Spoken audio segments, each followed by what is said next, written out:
earth, water, fire, air. The 4 camps lived in harmony. But everything changed when the fire camp attacked. Wait, this is not Avatar. This is Heroic Anthem. And in this video, we're going to go over everything we know so far about Heroic Anthem. That is the shop, the rules, and we may have a little bit of sprinkled information along the video of things that may not be in here, but we might have heard about. So if you want to know everything I know-ish about this KVK, as well as go over my opinions and thoughts on these things, and there are a couple of things that I have not seen anyone talk about yet, sit back, smash a like on this video.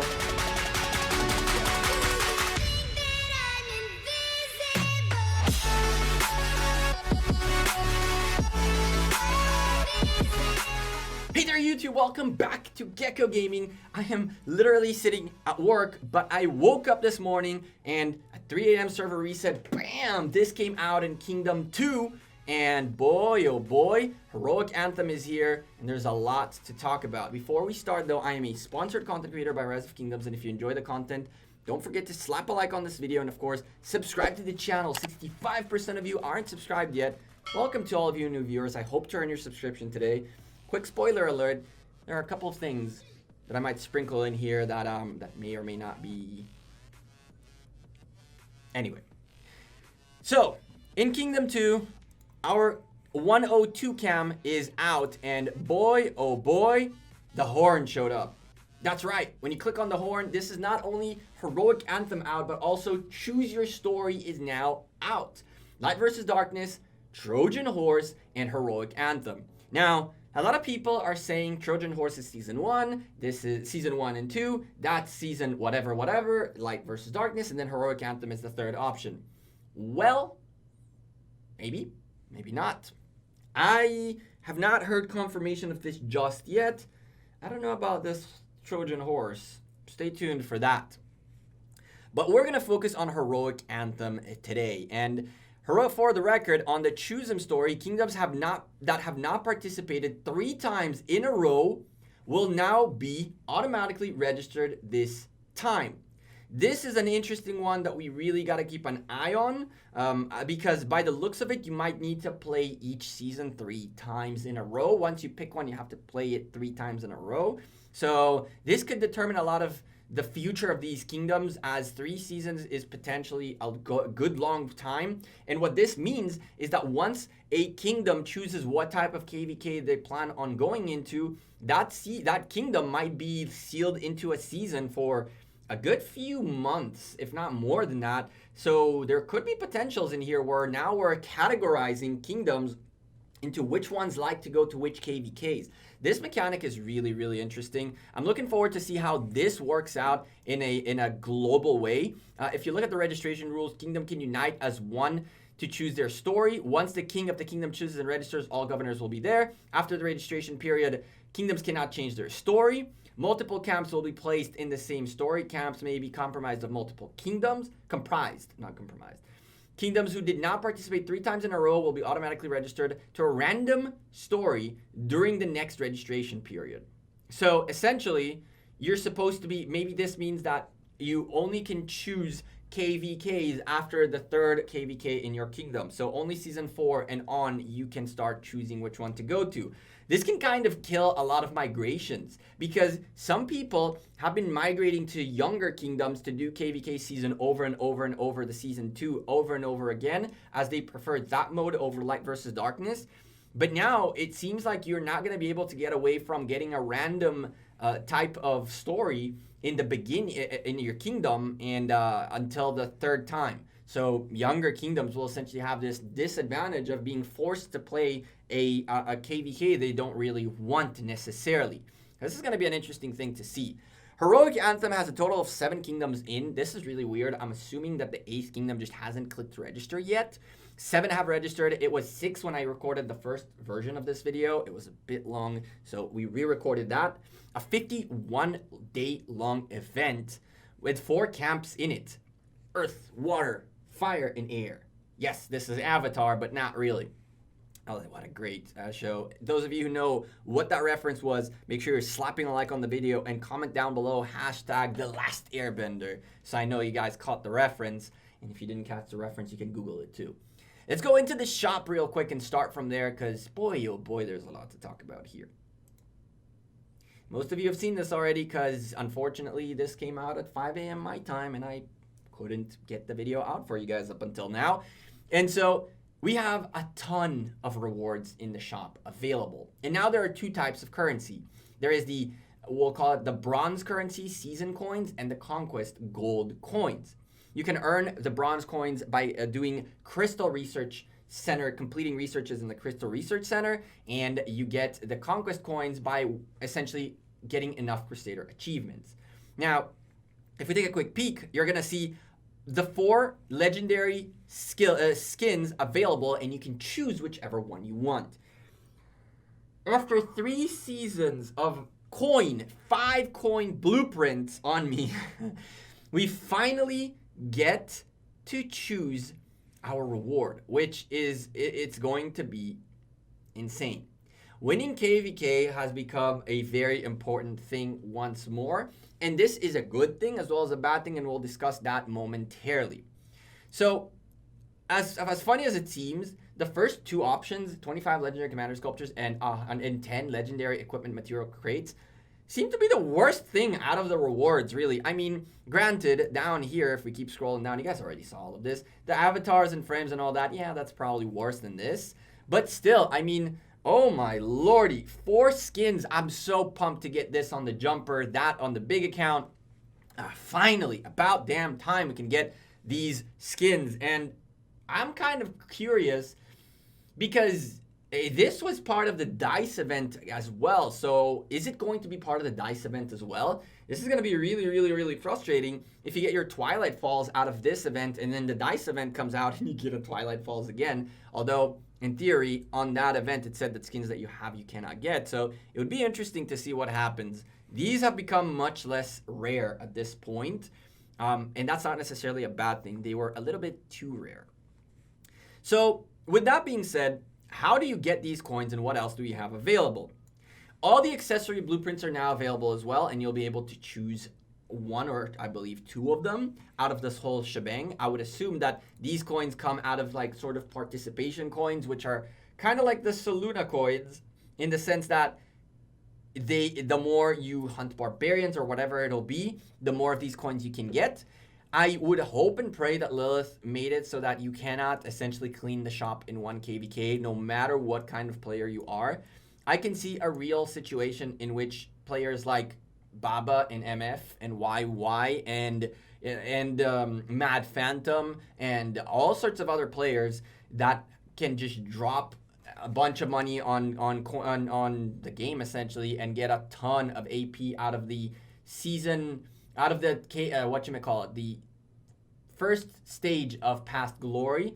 People with millions of AP should not be able to hunt for merciless amounts of times in order to get all of the blueprints. I really hope Lilith limited the amount of coins you can get, or made it tough enough so that the first 200 are much easier, but after that it's insanely ridiculously hard to get more.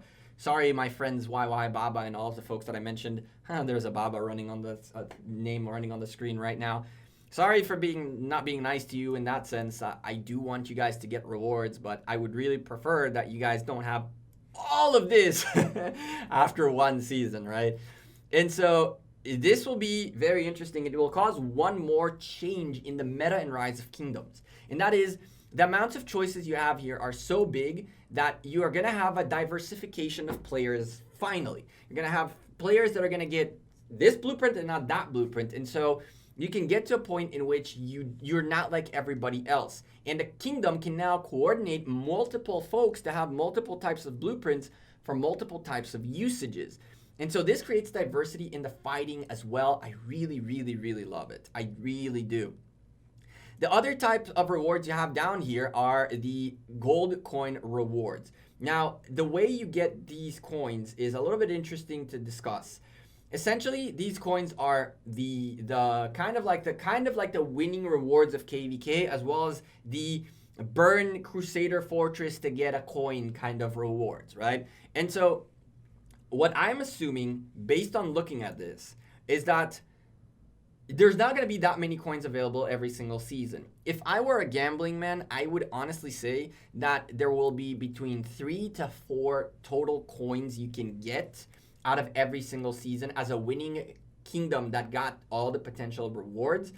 And that would make it essentially so that you have to pick between the skin or or 1 or 2 blueprints every single season. Again, creating some sort of diversification. On the other hand, if they continue to keep with the pattern of what they're doing in terms of rewards, this skin next season will probably be available in here for these types of coins. So I'm really, really happy about this. I really am. You're going to have a few KVKs. Essentially, it's going to take you a few KVKs to get all of these rewards, hopefully. And it's going to cause a situation where some players have some of these and some players are better at some things than others. And not like the guy who spent the most money can essentially do everything. If that's how they set this up, this is going to create so much more competitiveness, so much more drive to be different than others, and give you the ability to highlight yourself and have a specific role and an important role within your kingdom.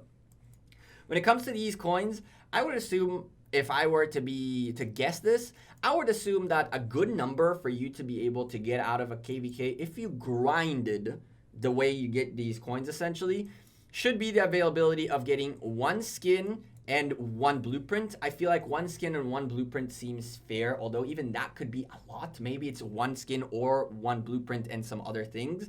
Maybe you can only get one of these every season, which would be really, really, really nice. In my opinion, it'll cause it so that you continuously have to keep playing to keep getting better. You can't just max out after 1 season. I'm super pumped about this. I'm really, really, really, really happy about what they did with the shop. And it comes in, I guess, in Season 4, unless you get lucky enough to land on this and one of the 3 randoms that you get in the first 3 seasons. We'll have to see how that one works out. I would assume this comes in after Season 3, which means there's going to be 4 skins available, 3 skins available in there, plus the new one.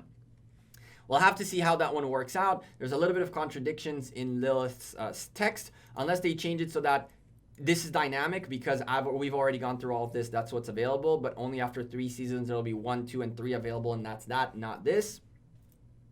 Thumbs up. I love it. Let's go to the rules, because there's a lot to talk about here. Following the footsteps of the ancestors, blah, blah, blah, blah, blah, blah, blah, blah, blah, blah, and blah, blah, blah. I really don't care about it. We don't care about the story at this point, at least. Fog. After season has started, the map is covered in fog. Governors must scout out and explore and clear the fog. I was so happy we were over this. This is such a wasteful grind, but nonetheless, the grind must happen. Trust me when I tell you, Lost Kingdom first week is going to be the stupidest lag you've ever experienced your whole life. The amount of scouts that are going to go out is going to be stupendous. Think about it. If you have your account plus a farm account, for your farm account to be able to farm, you're going to have to defog, as well as your account is going to have to defog, which means essentially 3 marches per person, 3 scouts per city are going to go out nonstop until the map is revealed. We're going to show you a trick. Hopefully there's going to be the defogging trick in this season, but Lord have mercy on our souls. We're going to have to grind bastions, or however you say this. While clearing the fog, scouts may come up on these buildings. Now, a commander and their troops are stationed in each garrison. This season, there are a total of 14 commanders waiting for governors to discover them. I'm assuming 14 commanders are not new commanders. Maybe they can make it so that in here we get sneak previews of new commanders and things like that. That would be insanely 500 IQ by Lilith. I'm not going to give him that much credit, though. Sorry, Lilith. What do you do with these buildings, though? What you do is you accumulate favor. Complete quests given by these commanders to increase their favor, along with crystal mine work speed. You'll know what a crystal mine is momentarily. At high enough favor levels, your troops can use one of the commander's abilities as a support skill. Support skills, each troop can use an additional 2 skills whose levels will be based on the corresponding commander. If you do not have said commander, you do not have that said commander, you cannot use that skill. So now, on top of you, unless you're leveling up the command, I didn't see anything about leveling up commanders in here. I saw leveling up favor level, so I don't know if they mean that. But if this level is based on the commanders that you have, and this is going to be really, really interesting. You're essentially adding 2 new skills to each commander. We're going to have to see how this works out. I have a few questions about that. I really love this, though. It means that there's going to be quests that you want to continuously keep doing on your downtime. Things to do while there's no war is always, always, always welcome, Lilith. We need more of that. We need more wars, too, but that's a separate story. Special content. In Heroic Anthem story, governors will experience a brand new content. Crystal mines have, after the season begun, governors can now build a crystal mine in their city, a brand new building. Warning, do not exchange all your building speedups for training speedups in the beginning of KVK. Remember that event that you exchange your building speedups? Yeah, unless you're someone who has crazy amounts of them where you won't feel the difference, you might want to try to keep them for this. However, I do not know yet whether or not this is a building that you can use speed ups on to level it up. But you can level it up from my understanding. You'll see why I mean momentarily. As you can see, you can upgrade the building. Working the mine, you can work the crystal mines to get crystals. Working costs food, wood, stone, and gold. Lilith, I hate this. And you guys are shooting yourselves in the foot big time. Big time with the mines. Big time. This is essentially motivating ulterior means of getting resources. Yep, people are already doing things that they shouldn't be doing, and don't do it, you'll get banned, to fund their own wars and their resource needs for current activities. You're upping the resource requirements from people, means you're making it so essentially now those ulterior means of getting resources have now become mine workers. Lilith, bad idea. Just saying, you'll regret this. Upgrading the crystal mine will increase the maximum amount of work which can be ordered. At the same time, completing quests given by commanders will increase the speed. This is what I meant by upgrading the building. I don't know if you're going to be able to use speed ups for this, or will you have to finish orders, and the more orders you finish, the higher level your building goes. We'll have to find that out when the event starts. Crystals. The crystals which can be mined here are precious resource. Governors can now use these to open a whole new frontier of researches. Okay, so for the record, I'm reading through this mostly for the first time. The couple of times that I recorded, I stopped somewhere before because I was like, yes, this is too long. So I might have been completely wrong with the researches. Looks like you get crystals out of your crystal mines, and then you complete researches, which is how you get yourself essentially the rewards. During resource protection, during the season, crystals cannot be plundered by attackers or sent as aid. Each city essentially produces their own crystals. Crystals will be removed once the season's over. Crystals mines at the Crystal Research Center, and any effects of any research completed here therein will be reset and removed. So the Crystal Research Center, by the looks of it, is not gonna be anything that has to do with honor or any of that stuff. It's going to be about how many resources are you sticking in the building, essentially kind of like making materials, aka we got to see what the timer on crystals is and essentially log in continually to craft crystals. The coalition system. Join a coalition. Governors can join a coalition along with their alliance. Alliance must be of the same camp to join the same coalition. So essentially, if you're a fire camp, you can fire camp. If you can be with the fire camp, and so forth and so on. This means essentially there's going to be multiple kingdoms multiple alliances in camp, which means multiple kingdoms per camp. They wouldn't put 2 different alliances to fight to be in different coalitions from the same kingdom. That seems a little weird, but that could be a thing. You could have the main alliance just go with the main alliance of another kingdom, while your secondary alliance ends up having to figure out what the hell to do in terms of coalitions. Governors at the same coalition can join each other's rallies and garrisons, reinforce and repair each other's buildings, grant alliance help, and more. This is sick. Finally, more than one alliance gets to do all of these things. About damn time. After Past Glory event is over, coalition members can teleport to any member's alliance territory. Awesome stuff. There's a bunch to talk about this system. We'll do this in a separate video. All coalition members will receive first occupation rewards of holy sites and passes.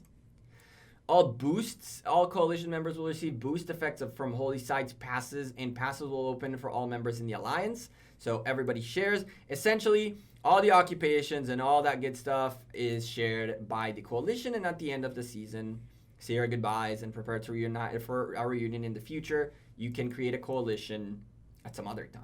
This is kind of neat. Reward system. You have two different types of coins. Unused season coins will automatically be saved for next season. So like I said, I'm assuming you'll be able to save, I was assuming it, and you'll be able to save both of them. Interesting stuff. Really cool that you're just gonna pile on, essentially. The camp system. Fire camp. Shall extinguish fire. Porous. All I saw here, quite frankly, is just 4 different colors with 4 different stories. Okay, the camps don't have any effect on the game mode itself. We're just gonna skip this altogether. We're gonna go over the stories and all that and all as the KVK comes up. But this video is already way long, and I really want to wrap it up and go over the goods and the bads really quickly. I love the Bastion system. I love the ability of doing favors and continually having things to do in the game while you're not warring. I love the fact that you can create crystals, and this is a good and a bad thing. You can create crystals and essentially keep logging in and keep being active to get more rewards. Rewards are based on a lot of activity rather than on having the biggest troops, the strongest troops, and all that good stuff. I do really like that. Although it then becomes more like participation rewards than anything else. So yes, I would assume these guys right here are participation rewards, and these guys are the winning rewards. I don't know if I'm too big of a fan of the fact that the accessories are also participation rewards, but I do also get why it's there, right? I'm a big fan of the coalition system. I love what they did here with the whole thing. I am not a fan of the fog. I dislike the fog quite a bit. I am not a fan of the fact that working mines takes resources. Lilith, for the love of God, don't make the same mistake again. We've been here, we've done that. And I actually really love the way they created the rewards. It essentially means you're going to be able to play these modes again and again and always choose which reward you want to go for next.